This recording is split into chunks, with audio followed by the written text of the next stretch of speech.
Who's ready for round two? I'm definitely not. Well, alright, welcome back. I said I was gonna do a lot of things at the end of the last video, and I didn't do any of them. What I've got for you today is actually a commission from a friend of mine.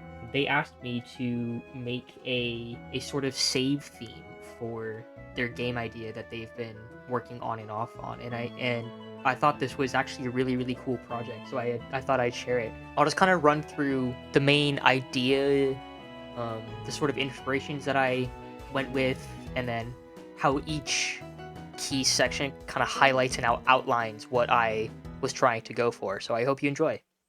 In the world that this takes place in, it's what's the word I'm looking for? I really don't know. The world that this takes place in is kind of horrific and distorted as you go through it. And the longer people are there, kind of over they kind of get overtaken by this distortion and get driven to the point of insanity, really. What this track is really meant to be is like the one safe area, safe-ish at least, area that exists in this world. And and this first section kind of digs into that sort of unsettling feeling that the world gives off while still remaining calm, if that makes sense.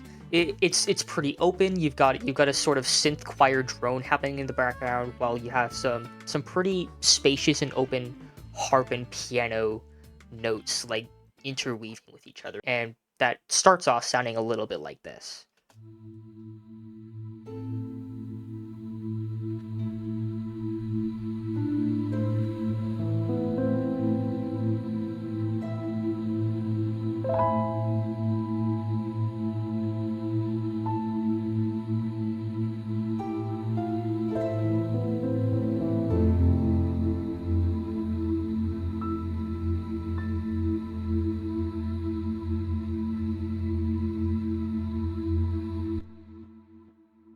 After developing that idea a little bit, we get into kind of the meat, the big main chunk of what this track is really supposed to be, and that is the allure of this sort of save area. What really makes you feel safe? There's really two contexts of feeling quote unquote safe in this world. One is where you legitimately are in this sort of save area or save screen or whatever that is, and the other is really a deceptive sense of being safe. It's being drawn in, enticed by what the world has to offer until you hit a point of no return where you can't go back to the person that you once were.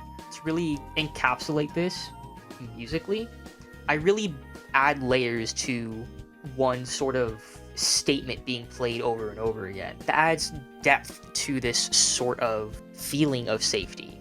And the way I do this is actually in the rhythm. Within the harps part, we have a very flowy triplet based arpeggio sort of pattern happening with a pretty simple melody that sticks out on top. The first few bars would sound something like this.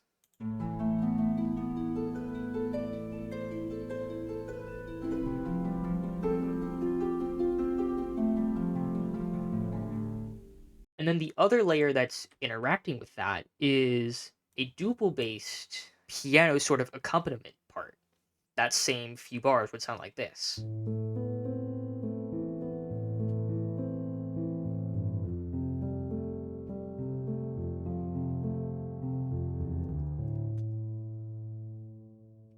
When you put the two together, you get this sort of driving feeling that kind of plays off of that sort of fake safety idea because of that unsettling feeling of the three against two in this context.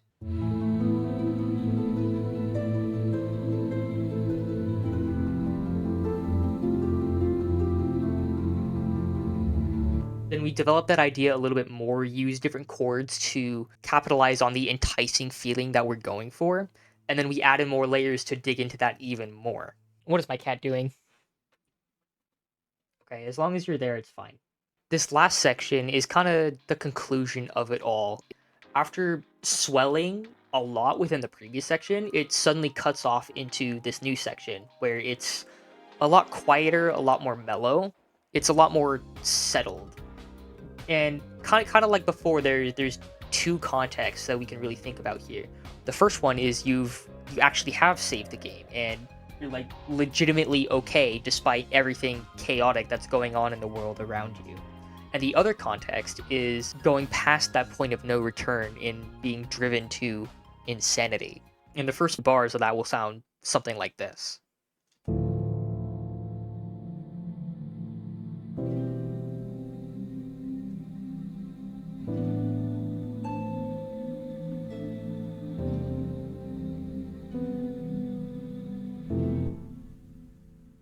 We develop that a little bit more. We have a sort of slowdown ending, and then that's that. Putting it all together, I think it actually turned out really, really cool. I'm calling this Wondrous Allure. You're gonna be able to find it on streaming services soon-ish, I think. But for now, here's a first look at it, and I hope you enjoy it.